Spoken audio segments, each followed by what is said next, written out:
You're listening to the Options Insider Radio Network. For more quality options programs, visit www.theoptionsinsider.com or search for Options Insider Radio Network in your podcast provider of choice. Listeners can also access all of our programming through our mobile app, available in iTunes and on Google Play.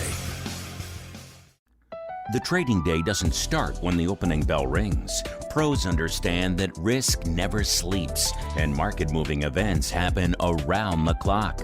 How can you arm yourself with the information you need to understand what's going on across the pond and how it can impact your portfolio? Welcome to the European Market Brief, your go-to source for information on the fast-moving European derivatives markets. Each episode brings you expert insights into the latest market trends, discussions of cutting-edge trading strategies, breakdowns of exciting new products, and analysis of thought-provoking trading activity. The European Market Brief, brought to you by Eurex, is your trusted source for the latest insights on European trading and market trends. As the home of Euro STOXX, VSTOXX, DAX, and European rates derivatives like the Bund, Bobble, and Schatz, Eurex stands as the leading European derivatives exchange. Learn more about trading Eurex futures and options at www.eurex.com. So join us as we shine a spotlight across the pond and explore the cross-border volatility, regulation, and innovation that makes the marketplace so fascinating. It's time to get the European Market Brief. All right, everybody, that music means it is Tuesday. It is time once again for the European Market Brief, our final episode for the wild year that was 2025. My name, of course, Mark Longo from theoptionsinsider.com, as well as from the network upon which all of you folks have been binging throughout the year, including, of course, this newest addition to the network, the European Market Brief. Thanks to all of you for making it a welcome addition. Make sure you're subscribed to the full network. Otherwise, you're missing out on nearly a dozen other shows coming at you throughout the week. And of course, if you don't want to miss out on all of the great conversations, including Rumor Has It, Vol Deathmatch 2.0 coming soon, as well as, of course, pro trading crates, live streams, giveaways, theoptionsinsider.com/pro is the place to go to learn more as we learn who's joining us on this final European Market Brief for 2025. You know what? It wouldn't be the European Market Brief if we weren't joined first by my compatriot in all things European market crime, none other than the once future and present Dr. VSTOXX, aka Mr. Russell Rhoads from the Kelley School of Business over there at Indiana University. Now home, I do believe, to a Heisman Trophy winner, sir. So a lot going on in IU, sir. He's not only is he a Heisman Trophy winner, he's a Kelley School of Business finance major. Oh, did you have him in any of your classes? I haven't had Mendoza in any of my classes. I haven't had his brother. His brother's also a Kelley. But I don't know if you guys saw, I can't help myself here. He updated his LinkedIn with his Heisman Trophy win. His LinkedIn is hilarious. It's like MBA student, Indiana University, student athlete, Indiana University. And then it like describes the Heisman Trophy coming from the Heisman Trust. I love all these kids. I just absolutely love those kids. These kids have LinkedIns now. I love it. I love it. They're getting started early. I think he might have a career in football first. You never know. You might need the LinkedIn profile to fall back. Exactly. on that business school teaching that he might get from Dr. Vix. And then also joining us, a newcomer to the program and indeed to the network. He is Mike O'Malley, the Executive Vice President of Business Development for Advantage Futures. Mike, welcome to the European Market Brief. Thank you very much. Very happy to be here. I appreciate you having me on.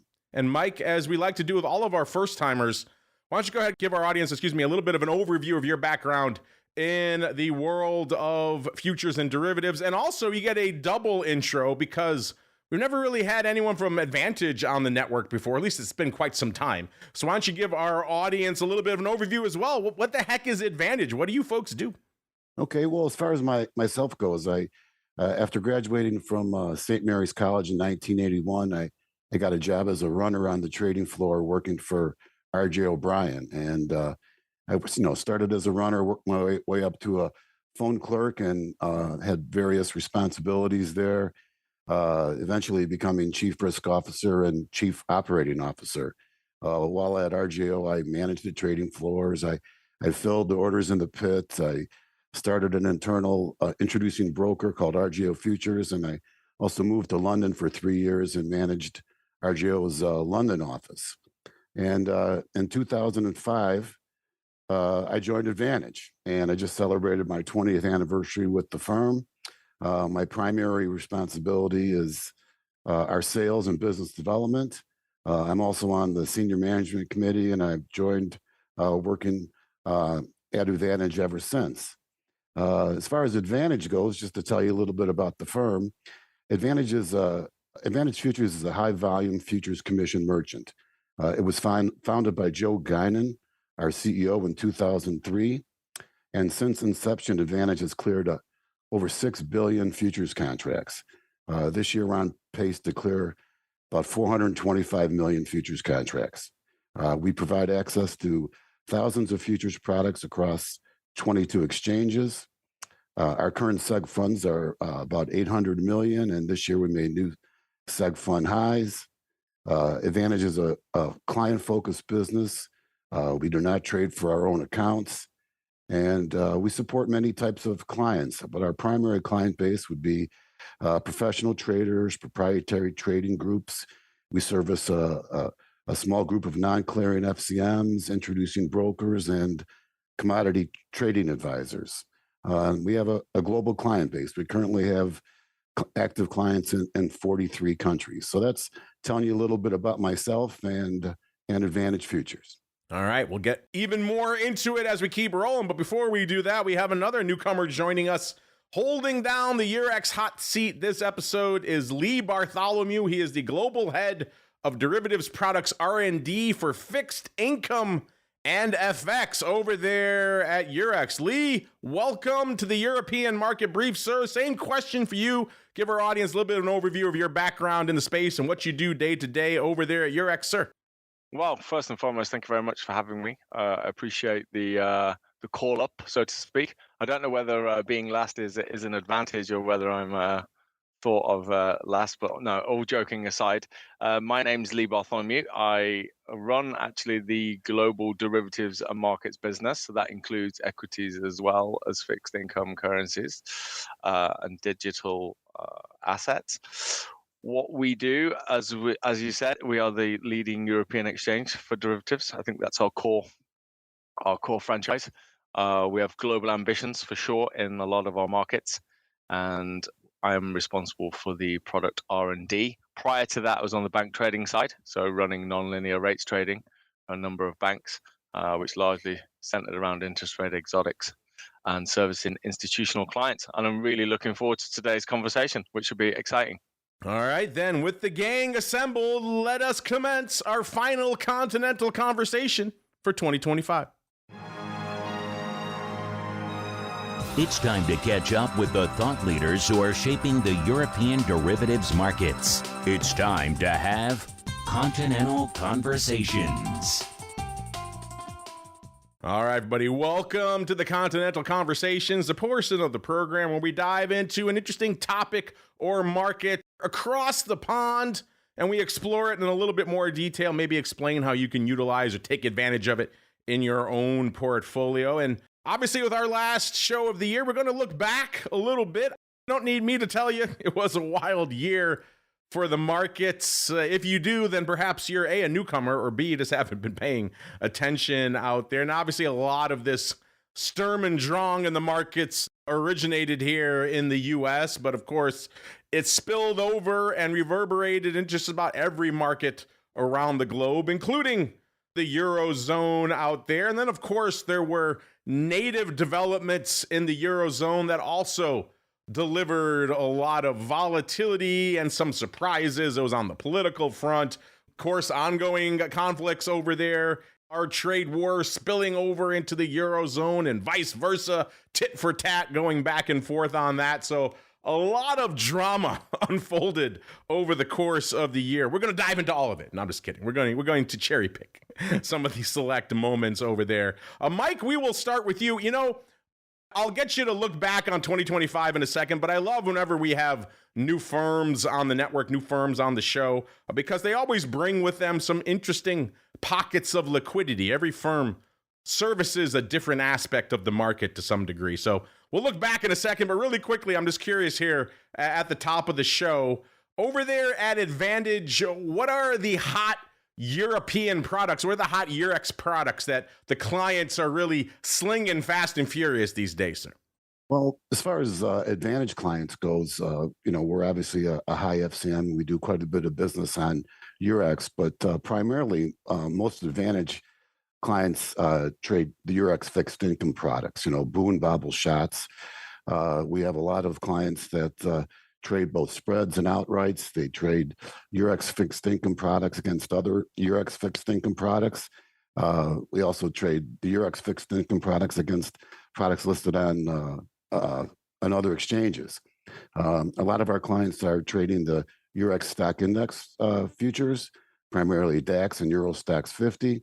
And we also have clients that trade VSTOXX futures. Our clients use VSTOXX to hedge macroeconomic events like elections and rate decisions. Clients also spread VSTOXX against the VIX contract at the CBOE. All right, we can sink our teeth into a lot of those, but I want to start by looking back. Obviously, a tumultuous year in the Eurozone. When you look back at it, what really stands out and resonates to you, sir? Well, I think if you look back at 2025, I think, you know, there was a lot of inflation issues. I think that the markets had a lot of volatility. I think that created a lot of good trading opportunities for our clients. I think that trend will continue into 2026. I think, you know, from an FCM's perspective, with the inflationary aspects going on in the markets, it's been a great year for the FCM business, particularly when interest, you know, FCMs make money two different ways, on interest and commissions. And I think with the interest rates at, you know, 4% in the US, you know, it's been a good year for the FCM business in general. So, you know, 2025 was a great year for Advantage, and it was a great year for our clients, and hope that continues into 2026. All right, Lee, same question for you, sir. Obviously, a wild, tumultuous year, both here in the U.S. and across the pond. What really stands out to you as you look back at this wild year in the European market, sir? Well, I think from my perspective, I would say you've lost a little bit of the Trump effect. So I think that was one of the things driving the market earlier in the year. We came off elevated levels in 2024 from a European fixed income perspective, but those tailwinds from 24, they came into 2025, and we've seen kind of a continuation of the themes, right? So I think there was a lot of talk about the devaluation of dollar.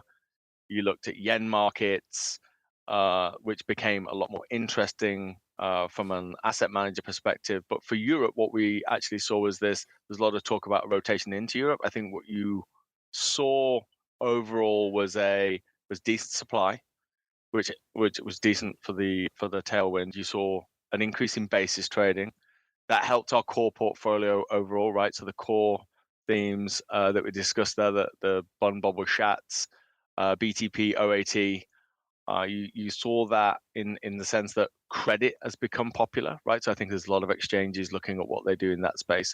You've seen definitely a realization that there are elements or pockets of fixed income which will become equity-like or will exhibit aspects of that electronification, right? So those hybrid markets, whether that's FX, whether that is credit.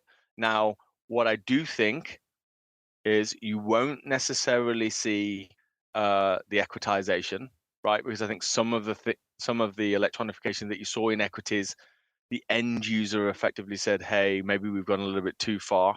And for us, it's all about liquidity, right? And i.e. us reducing our footprint in product markets. So what we saw was broadly fixed income outperformed relative to equities. I think you'll continue to see that. What would change that from a standpoint would be a event risk, right? And I think the market, from a credit perspective, right, first brand, so forth, has absorbed that pretty well right now. I think private credit is another market where that could have knock-on and spillover effects. But what we are seeing is decent issuance. We've seen a lot of trading around the yield curve and the shape, steepening, flattening, re-steepening. I think long end yields, right, they're mostly close or around 3%, right? So it's delivering yield, and it's a more favorable risk level in terms of debt outlook and long-term funding relative to the US. And I think those are the concerns, right? I think when the market took a step back on the US, they said, okay, we're looking at refinancing at lower levels. And Trump, I would say, did well in that respect. And I'm looking forward to what 2026 brings, because I think it will remain interesting. That is for sure. Yeah, certainly a lot to look ahead. We'll get there in a second, listeners. Before we do that, let's go out to the land of VSTOXX and volatility. Russell's been our VSTOXX correspondent, our boots on the ground throughout most of the year here on the European Market Brief. Mr. Rhoads, as you look back on the year that was from a VSTOXX and European vol perspective, what stands out and resonates to you, sir? The markets kind of mirrored each other between the U.S. and if you talk, and I'm referring to the S&P 500 and the Euro STOXX 50. They really tracked each other pretty closely. As of this moment, I think the Euro STOXX 50 is beating the S&P 500 by about 1% or so. They've been neck and neck throughout the year. What's really interesting to me, and it goes against the academic world, because a 50 stock portfolio should be dramatically more volatile than a 500 stock portfolio, but doesn't turn out that way. In 2025, VSTOXX closed at a premium to VIX about 56% of the time. Normally, it's 82% of the time. It's so there's been very similar performance between the two, but the anticipated volatility has shrunk a bit with respect to VIX versus VSTOXX. Just kind of interesting, or I mean, it has shrunk with VIX relative to what we would expect relative to the performance of the underlying index. You'd think that if both are performing in line with each other for the year, that you would historically have a similar situation with respect to the average volatility or expected volatility for the Euro STOXX 50 versus the average expected volatility for the S&P 500. But it's been really an outlier year with that. And, we hear an awful lot about VIX possibly being suppressed due to all of the short-term option trading. Well, we have the short-term option trading on the Euro STOXX 50 as well, and the behavior of those short-term options, and I'll get into that a little bit later. That's a topic I like to dig on a lot. But the behavior between those two has just been very different this year compared to what we've seen in the past, and very different between each other, where it doesn't seem like there's all this systematic selling that is suppressing expected volatility on VSTOXX versus VIX. Doesn't necessarily show up in the VIX VSTOXX differences, but it continues to show up in the short dated options. The world of VIX versus VSTOXX. We could do a whole show just on that. Sometimes we have. In fact, just look at last episode. Got into it again. I got a feeling we'll be talking more about that in a little bit, but we keep rolling here. We talked about some of our general thoughts and takeaways on the year, but let's drill a little bit deeper, shall we? Mike, we will start with you. You're the boots on the ground, the product guy over there at the broker. You're engaging with the end user in the trenches day after day. As we were going through the ups and downs of this year, and there were quite a few, sometimes many of them in the same day. Were there any products that came on the radar over there at Advantage that maybe surprised you?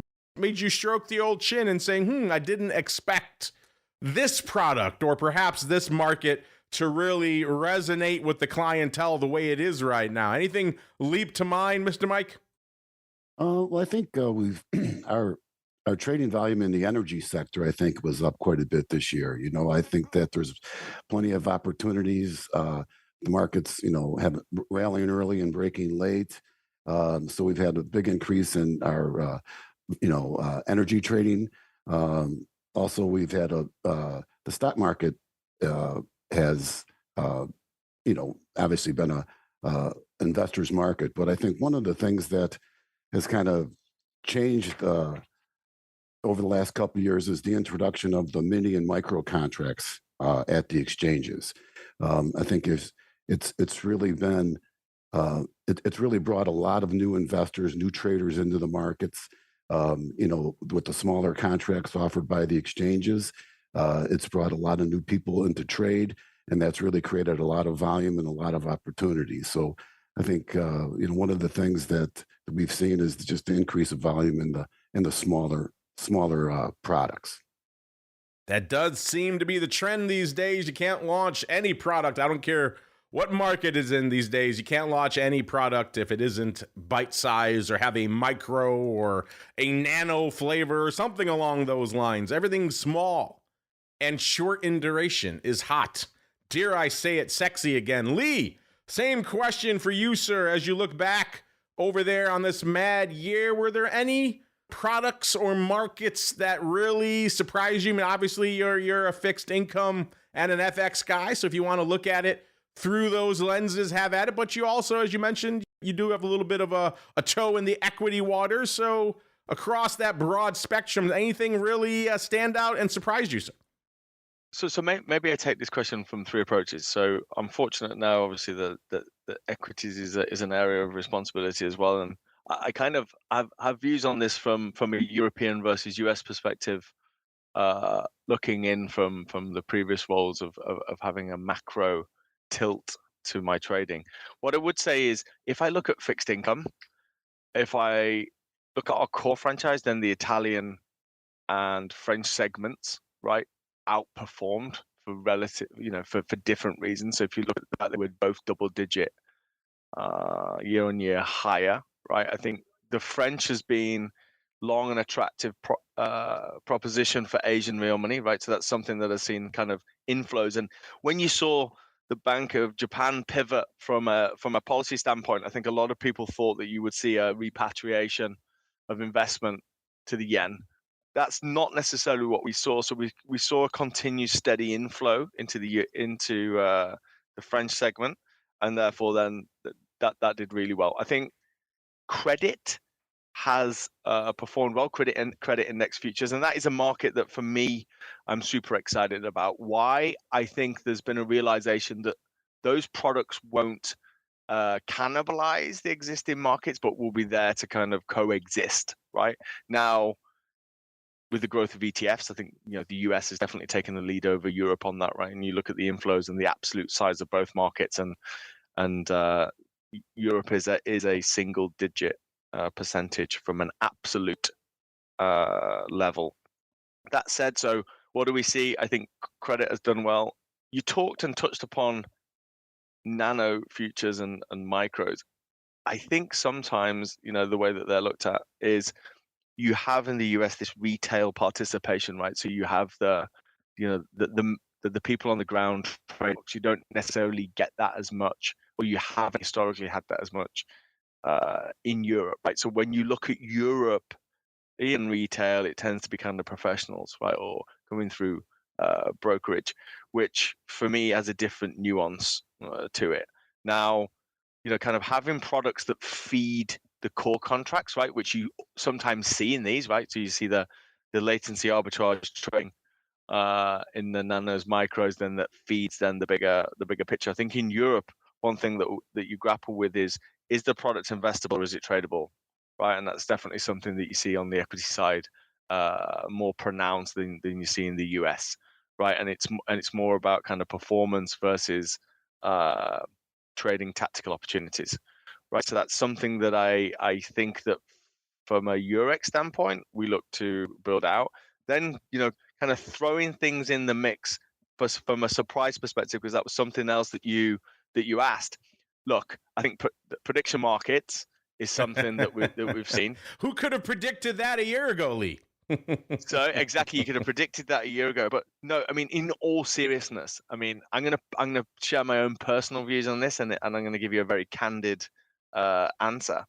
At the end of the day, I think it's an exchange's position to be in the financial prediction markets, right? That's effectively call spread. Is effectively, we already have these products on, right? So I sit there and look at it, and I maybe had I wouldn't call it a futurist view, but if you look at the way technology is, then businesses are largely platforms these days, right? Where you have buyers and sellers meet. And I think from an exchange view, we are an infrastructure provider, right? And it's about us looking at those markets and those verticals and saying, hey, how do we, remain relevant and grow into the new areas and support that growth? And I think sometimes when you look at an exchange, you say, how do you compete? And it's not about competing necessarily with that. It's about how do you support the acceleration? And I think you create win-wins by doing that. So I think prediction is something we need to monitor and watch. I think everyone is as well. And it'll be interesting. And, I sit there and think to myself, I'm excited for the year ahead, whether that's on an equity standpoint. I think, we've looked at QIS, which I know we'll probably discuss a little bit later, and where we position ourselves. But I'm excited by the pipeline of product for next year. And I think we have done a solid job overall, and credit is definitely one of those areas where we expect to be global.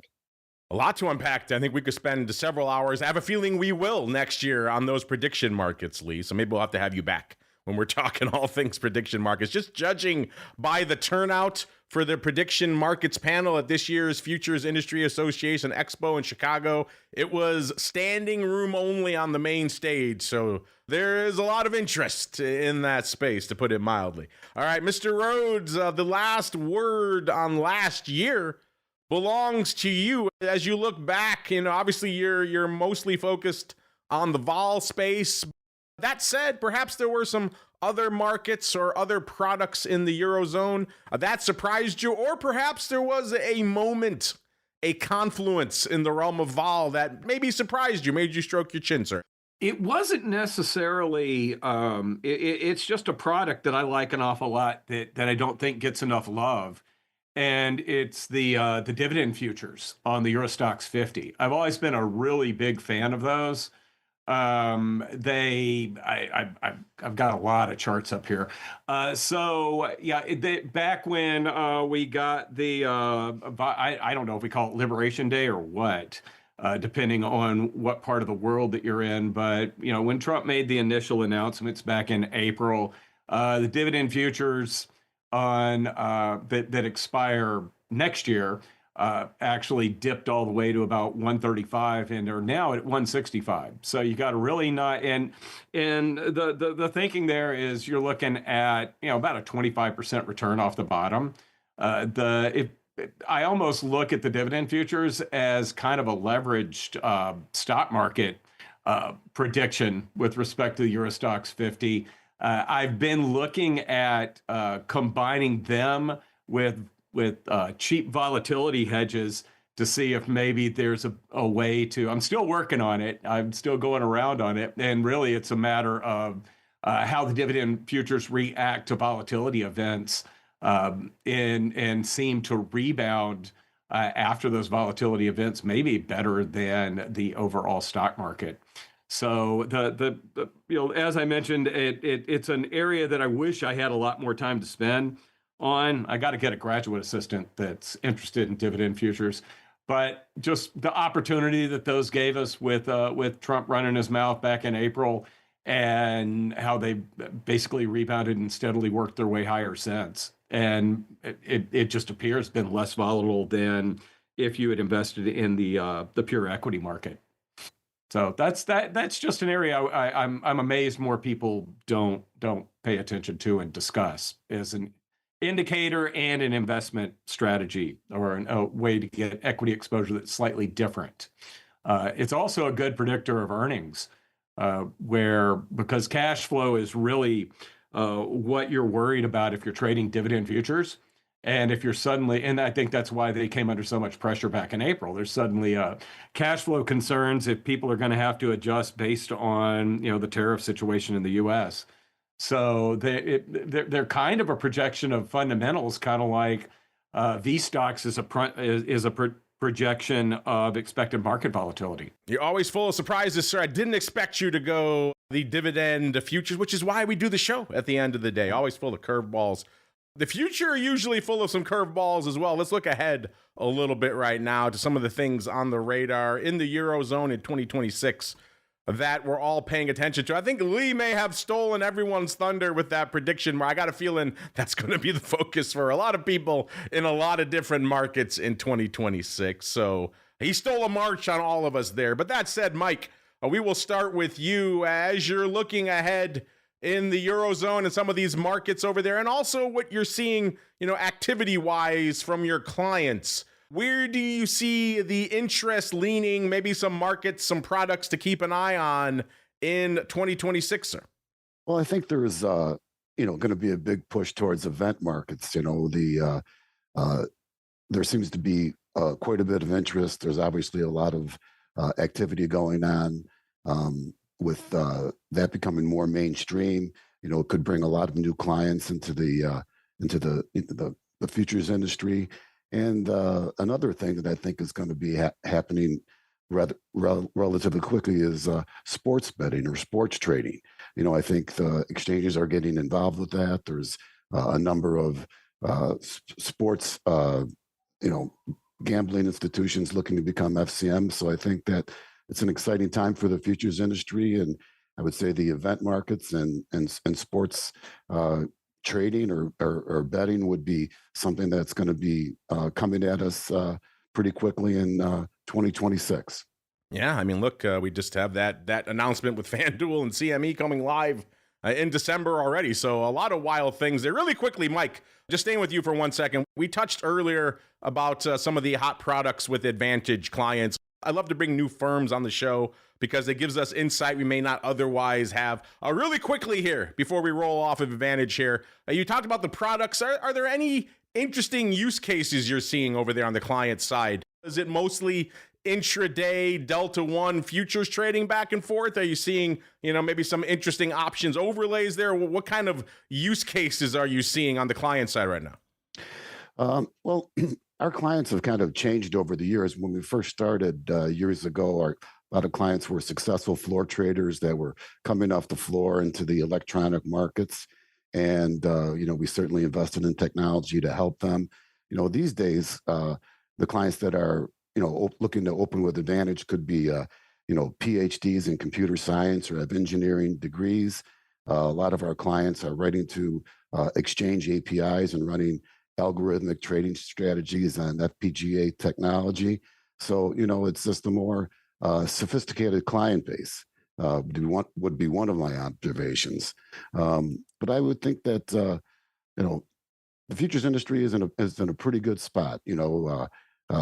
FCMs are doing well these days. There's a lot of volatility in the markets, and that presents trading opportunities for our clients. And we just try to provide our clients with everything they can to give them the best opportunity to be successful. All right, Lee, same question for you. I think it's going to be hard to top your prediction markets. You may have hit it out of the park with that one. But that said, looking ahead to next year, sir, are there some interesting areas? And also, you're a product R&D guy, so you're working on some cool things behind the scenes. You want to give our audience a little bit of a peek behind the curtain? Any interesting things in the offing they may want to be aware of, sir?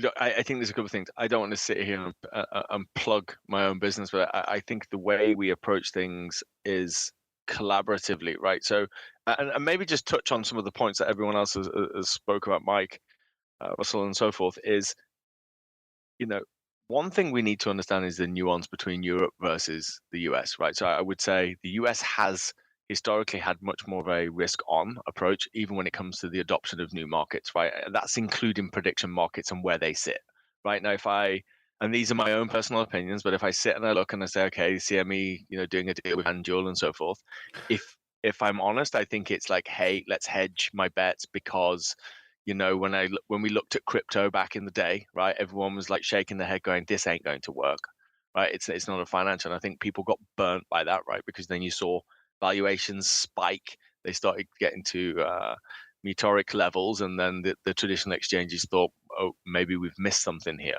right? But what we do know beyond that in Europe is you need the institutional clients to come on board and to support the products. Now, we talked about this right at the beginning, which is about Europe rotation into Europe and so forth. I think if you still look at a lot of the global players, they're still overweight US relative to Europe, right? But they're looking at pockets where they deploy capital to enhance returns.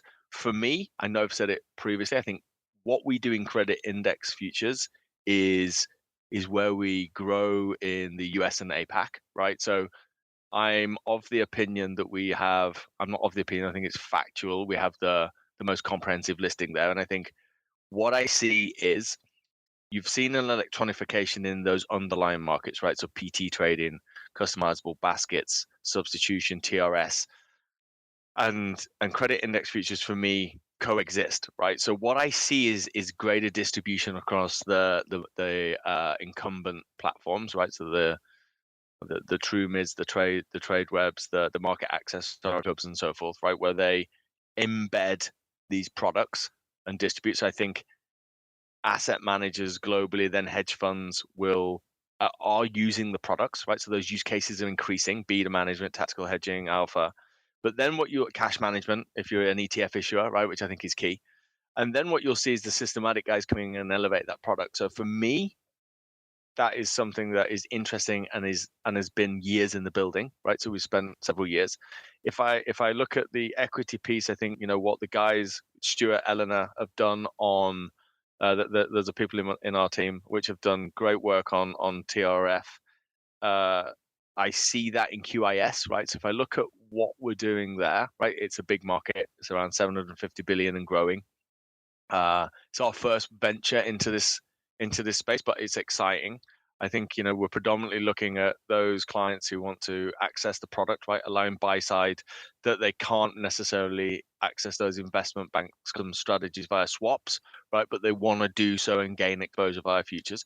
So I think that is something for us that we are excited about, in the sense that what we'll do with this is you'll see from Eurex a much more concentration of bets, right? But what we'll do is bet bigger, whilst keeping our eye on those markets that are accelerating in parallel. So I think, like other exchanges, you've got to have your toe in the water there.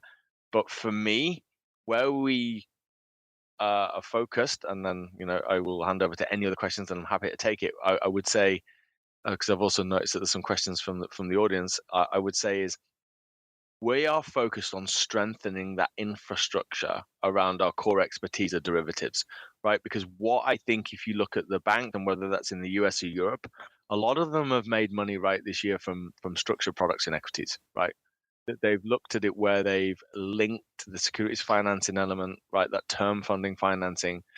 And I think there's plenty of stories around term structure, but that is an element where for us, we strengthen that vertical will accelerate the product development side, right? And then that allows you to be quicker to market. And I think TRF, QIS, credit, FX, those markets for us are ripe. I think on the front end, we have, our competition with ICE on STIR. And I genuinely believe that we have good tailwinds there and can make that a success. And then wrap that with what we're doing on swaps means that we should be, I would put, rounded from a product capacity perspective next year. And then we've got to keep, I've said this at the beginning, of kind of, as you said, kind of maybe bolted quickly, is we need to keep an eye on prediction markets, because for me, financial prediction markets around those events, right, GDP, ECB, Fed decision, that's the role of an exchange, right? That's our core product. We already have those adjacent products. What we've got to do is think startup mentality, right? Which is get things out quicker, respond faster, realize that sometimes we're going to break eggs and we might not get it perfect, but we've got to do so in the confines of our regulatory setup. But I think, do I want to get into sports betting? No. But do I see validity around financial market events? Yes.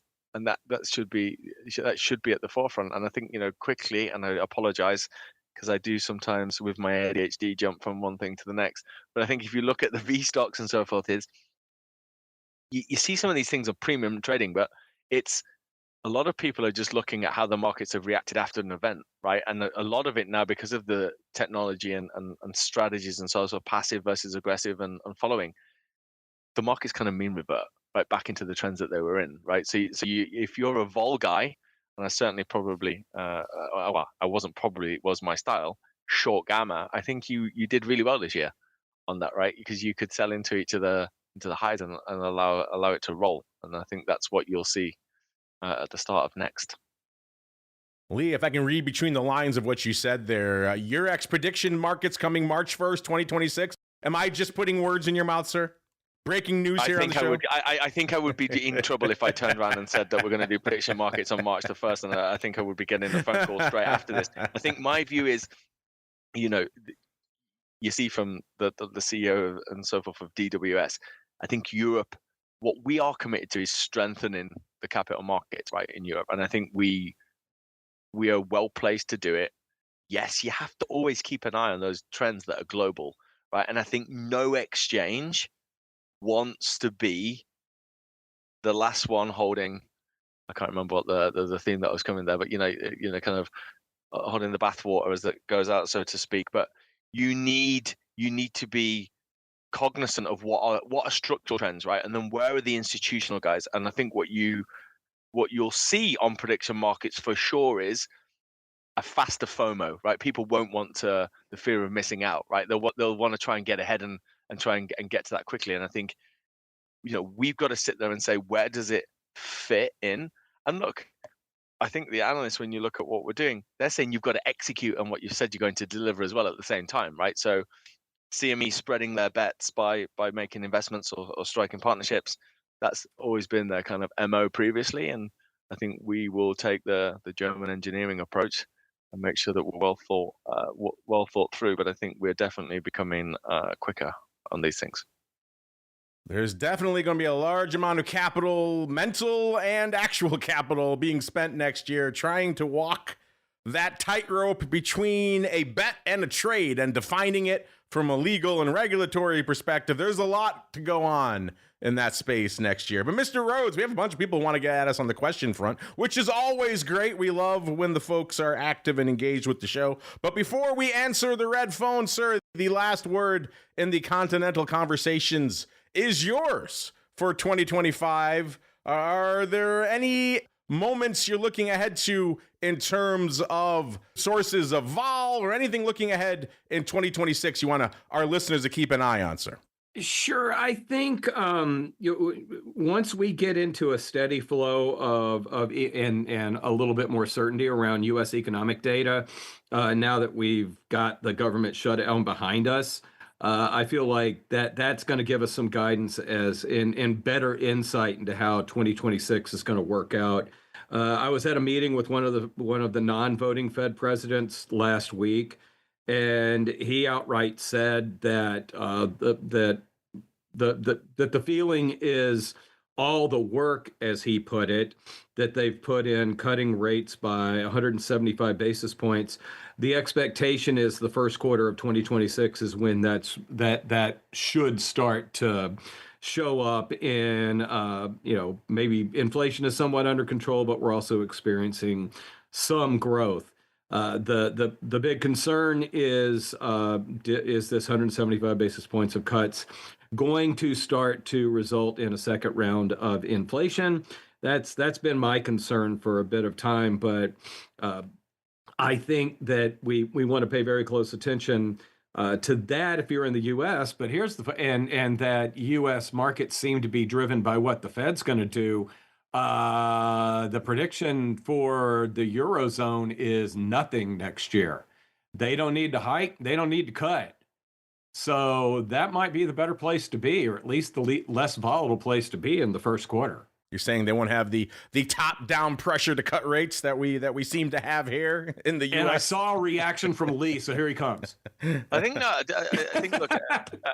look, I personally think, Trump's been good for markets, right? Because what he's done is he's basically said, I'm going to run a country like a business, right? And I'm going to make decisions real time sometimes, right? And he's also, even for his own team, a little bit unpredictable. Now, that said, what you've seen in Europe is we've been a bit predictable, right? So we're looking at it. I think on the point of inflation, everyone is around the narrative of it's going lower, but it's sticky, right? So I think, what the US has to do is preserve the independence of the Fed, right? Because that's what the market is looking for. Yes, you will see more allocation to Europe, right? So I think it will be anything but boring there, right? You're definitely seeing probably less of a profile, but you're probably seeing definitely more opinions around kind of local markets, right? So the French, what they do with the French and so forth. And for me, what we figure out is we're there for providing liquidity. So I think one of the questions that kind of came up was around, 24/7 trading and so forth. It's, for me, it's how do people access those markets and who's going to be using it for that 24/7 trading. We already have an effect. I think a lot of exchanges talk about 24-hour trading. Well, a lot of them run on batches and they actually have technically 23-hour trading, right? So it's a case of it's already there. Does it make sense for some products? It might do, and therefore we would support it. But will the world go 24/7? I think that's too early to say. But what we will see is where we think we need to keep the lights on. We keep the lights on longer, right? I look forward to the 2 a.m. rash of content coming here on the networks. But speaking of time, we're almost out of it here for this final episode of 2025. I want to make sure we always leave a little time to answer the red phone. What's on your mind as you're navigating the wild world of European derivatives? Let's find out as we answer the red phone. Welcome to the red phone, the portion of the show where you folks take the reins, your questions, your comments. A lot of you have taken the time to write in. We thank all of you who have engaged with this show throughout the new year. You never know when you launch a new show what the response is going to be. So glad to see so many of you are enjoying and engaging with, including on our live side. Of course, if you join us over there on the Pro, theoptionsinsider.com/pro, you get to listen live and ask questions live. And Mike, our first one is actually for you. This comes in from Frank1209. He wants to know kind of the perennial question on the future side these days. Does Mike still see much demand from his clients for physically settled products, or is it all about cash settlement these days? I have to imagine Lee, as a product R&D guy, you might have some thoughts on this too. But Mike, it's for you, so we will start with you, sir. What are your thoughts? It seems like everything is cash settled these days. Is there any room for the old school physically settled products, sir? Well, I think from FCM's perspective, we'd like to have everything physically or settled financially, because there's a lot of risk with deliveries. Most of our clients aren't big commercials. They're not taking a lot of delivery. We have clients that are primarily speculating, and in some of these markets, if they're physical delivery and you have a client put on a trade in the last hour, a client put on a trade in the last day, and it goes off the board and it's an unexpected delivery, the exchanges don't like that, and they can fine you for it. They can fine the clients for it. So I think from our perspective, the financially settled contracts are easier for us to handle. There is still some need for physically settled contracts. All the Eurex contracts are all deliverable. Grains are deliverable. So I think it is an important is an important quality of some markets, and there's a need for hedgers to do those types of things. But from Advantage's perspective, 99% of our business is our clients are speculating, and they're not taking deliveries. And it creates a lot of work on our operations team. Kind of managing that deliverable process. Everyone lives in fear of that truckload of lean hogs being dumped on their lawn in the middle of the night, right, Mike? Yes, that's true. Lee, as a product guy, really quickly, I'm sure you have some thoughts on this as well. Are you tinkering in the lab with any new physically settled products, or is it all cash settled going forward? Well, I think we did the Euro bond futures, right, which I probably did a disservice to my team for not announcing earlier, which are set up exactly the same as bond bubble chats and so forth. I think for me is this, going back to the delivery versus cash, I think one interesting theme which will continue to emerge will be this kind of funding, financing, equities financing, collateral, vertical, right, that everyone has around then the derivatives aspect, right, and especially with ETFs and so forth, especially if they gain more traction within Europe or build on the momentum certainly of 2025. Why is that relevant? Yes, that will create opportunities, right, for those that really want to play that high risk. But don't forget, we have nuance, right? So we have a 1 day versus 5 day window in the US, right? What the people prefer, not prefer. I think for me, it boils down to this. You'll see the fast money want to kind of put big risk on, so they want to get in, but when they come out, they want to reduce footprint. They go in very tactically on the way in. And then when it comes to pull out, because the short termism is like, let's pull hook, right? And I think those impacts are kind of ripple effects on adjacent markets. So that, for me, going back to this physical versus cash, where it makes sense for the product to be physically settled or have a physical, then you will have it, right? Because it'll offer that arbitrage. You very, very rarely, though, do people want to take delivery or go into there unless there's a special situation, I would say. So for me, I think you'll continue to have the products listed. They'll remain relevant. Will they become more so as people kind of play up that the term structure? Maybe, right? Especially with the increasing usage of TRF, right? Especially if we start to replicate that in fixed income, then yeah, there's a risk that there's an argumentation to have more for sure. I love our chat. We're also going to get questions about physical settlement. I love it. But Russell, the next live one is for you. It comes from Option God. He wants to know, does Russell expect that VSTOXX, he puts in quotations, underperformance versus VIX to continue in 2026? I think he's referring to what you called out earlier in the episode. Roughly, I think it was 56% outperformance versus usual years, 81%. He wants to know, do you expect that to continue next year? No. Absolutely not. And the real reason behind it is, and actually a big portion of VIX at a premium to VSTOXX was in the first part of this year. They've been flip-flopping a lot more. But just based on a couple of things that I said earlier about there's still uncertainty as to what the U.S. what the Fed's going to do. The Fed came out of their last meeting, said you're going to get one more cut, and the market continues to price in 2 cuts. There's a divergence there for sure. We always talk about data dependency. The U.S. economy is a lot more data dependent than the European economy.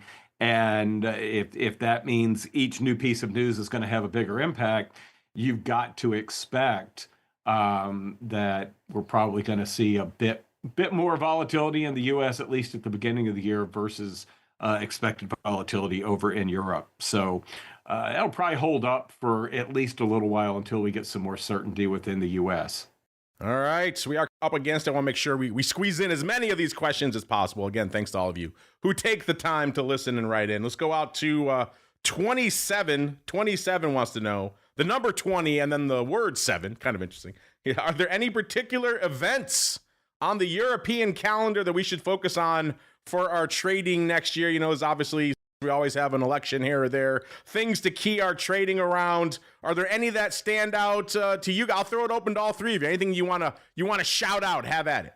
They got a ECB meeting in 2 days, but that's not next year. Not quite next year, but it's in the process of getting there. Yeah. Right.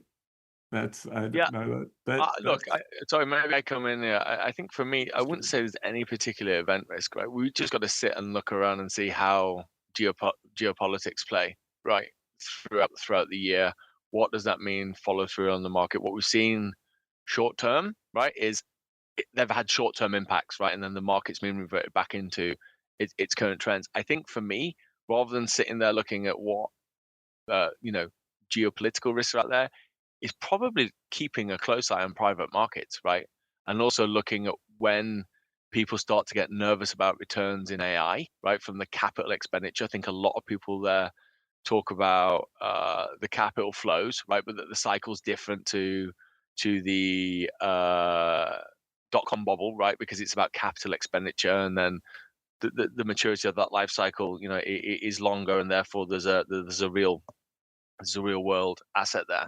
I think for me, the private market is something where you're doing, right, like keeping an eye on private equity firms, buying other private equity firms is companies and where that sits, and is there something there to be concerned about?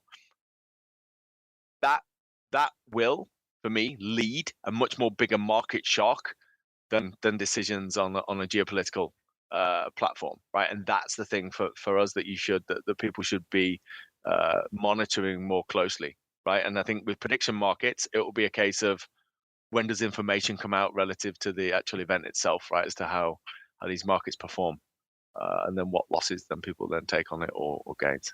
Let's see if we could squeeze in these last two here. First to Andreas, back to VSTOXX. He says, I enjoyed the recent discussion of using VSTOXX to trade the U.S. Federal Reserve announcement. If you're not sure what he's talking about, listeners, check out the last episode last week of the European Market Brief. He goes on to say, I am curious if Mr. Rhoads had any other interesting product or trading correlations between the U.S. and European markets that he'd like to share. Thank you very much. Yeah, Mr. Rhoads, I knew when you said that, just the notion of using VSTOXX to play the Fed, I knew it would resonate with our audience, and clearly it has, including Andreas. He wants to know if you have any other little interesting nuggets or correlations up your sleeve, sir. I believe Andreas asks some of the best questions ever. I'm wondering if we should do an episode with 2 or 3 of us and he can just field questions. Is Andreas code name for Mama Rhoads? No, because I wouldn't have planted that question because he's asking about a trade that I lost money on. Just a quick rehash. Last week in front of the U.S. Fed, we were recording this program. And was it last week or 2 weeks ago? It was last week. And I just noticed that VSTOXX futures were at a much lower premium relative to spot VSTOXX than VIX futures. So I said, if you were going to go, if you felt like there was going to be a volatility event associated with the Fed meeting the following day, you're probably better off buying the VSTOXX futures than VIX futures. And I was wrong with respect to volatility coming out of the meeting. But I only lost 50 cents on VSTOXX. I would have lost $1.25 on VIX. Yeah. So because of that gap squeeze. So I still feel better about that. To directly answer Andreas's question, the answer is no, not right now. But when the Fed meeting comes up in January, I'll do the same thing. I'll take a look at what the February VIX futures look like relative to spot and the VSTOXX, because macro events will pull volatility up across the board. Conversely, if there looks like something that's European specific, and I've been hanging my hat on Brexit for a decade now, but European volatility anticipation was very high in front of Brexit. The U.S. was barely elevated. Brexit was a surprise. VIX spiked. The VSTOXX really didn't move all that much. Conversely, if Brexit had not passed, my assumption is that VIX wouldn't have done a whole lot and VSTOXX would have come down tremendously. So I really feel like when you're looking at these situations that one region is really fixated on, but could become a global macro situation, check out the derivatives in those individual markets versus what's going on with, the global market, which I really do think sometimes the S&P 500 will react to major global things, but not anticipate them properly.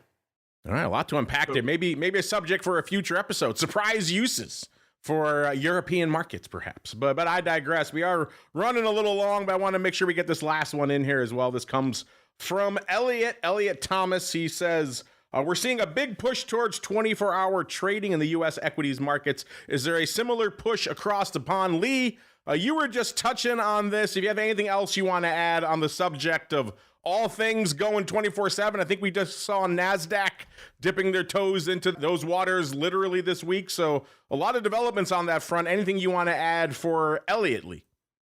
Yeah, I think there's got answer this kind of two ways.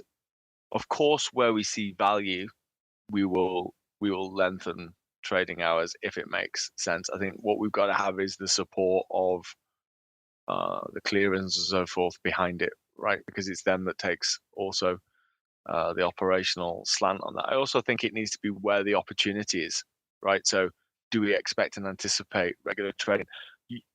You will see an acceleration, I think, in the retail momentum within Europe, and that's something that we will support.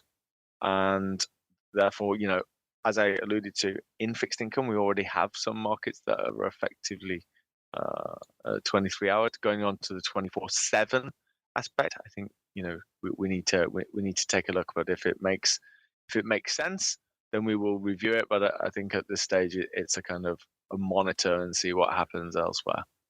All right, that music means we have come to the end of our run here in 2025 on the European Market Brief. Man, wow, a year flies by when you're talking all things European market. Thanks again to all of you who joined us for this show, launching it earlier this year. And it's always interesting to see the response from the audience. Glad to see so many of you had a great time. Clearly, from your comments and your questions and from the listening downloads and everything else, we do see a lot of engagement with the show. So we thank you for all of that. And before we go, let's go around the horn. Mike, you did an able job for your first time here on the network. If folks are intrigued, maybe they want to learn a little more about all things Advantage, where should they go? What should they do?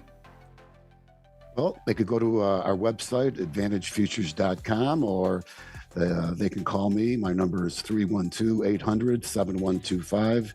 Or send me an email at mo'malley@advantagefutures.com. Be happy to answer any questions, and would appreciate anybody that's interested in our services to give me a call or send me an email.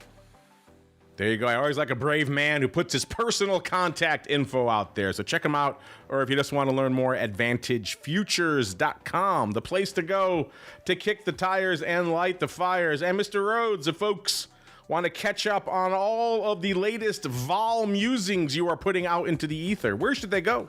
What should they do? X.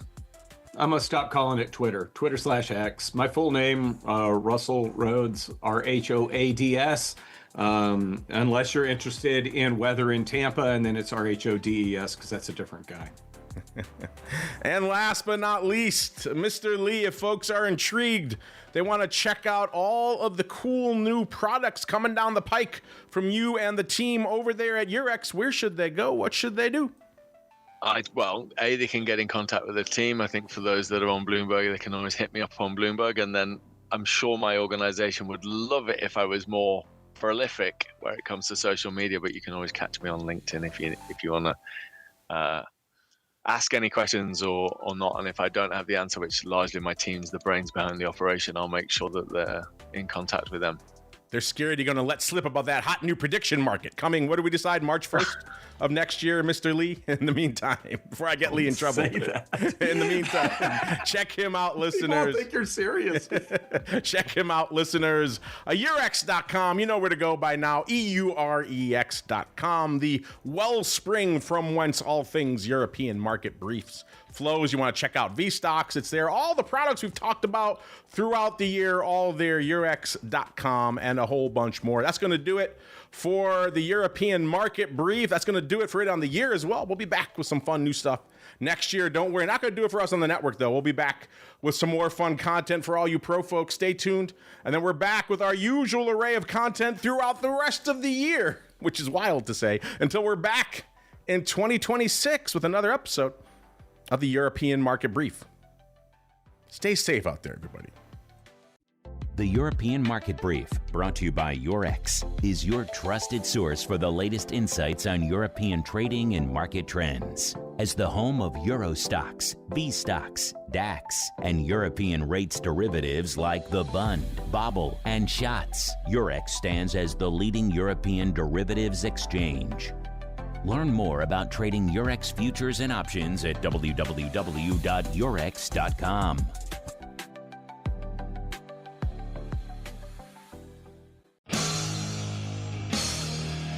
You're listening to the Options Insider Radio Network. For more quality options programs, visit www.theoptionsinsider.com or search for Options Insider Radio Network in your podcast provider of choice. Listeners can also access all of our programming through our mobile app, available in iTunes and on Google Play.